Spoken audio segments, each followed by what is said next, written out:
Torna per la 12ª edizione Caseus Veneti, concorso regionale e appuntamento imperdibile per gli appassionati di formaggio, che si terrà nel weekend del 24-25 settembre a Villa Contarini di Piazzola sul Brenta.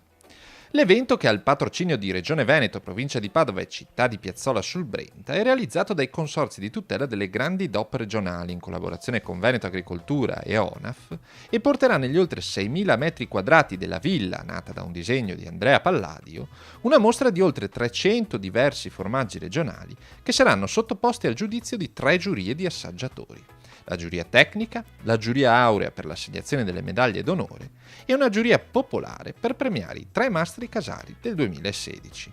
Una manifestazione nata per incentivare la produzione di qualità, vero core business del lattiero caseario veneto, attraverso il confronto tra prodotti di grandi caseifici, piccolissime malghe, aziende agricole, stagionatori o affinatori,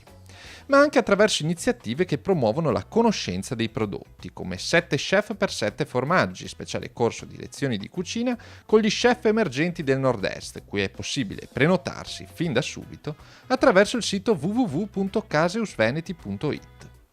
Oppure gli appuntamenti di degustazione dei grandi formaggi DOP del Veneto a cura dei consorzi di tutela, i 3 Educational Cheese, come nasce il formaggio, con la lavorazione indiretta del latte a cura del casaro. Senza dimenticare la beneficenza, un vero pallino di Caseus Veneti con i formaggi che i caseifici del Veneto metteranno in vendita nel corner Forme di Solidarietà e il cui ricavato sarà destinato al Life Inside Onlus, associazione che sostiene le famiglie dei malati di autismo, e Fondazione Città della Speranza.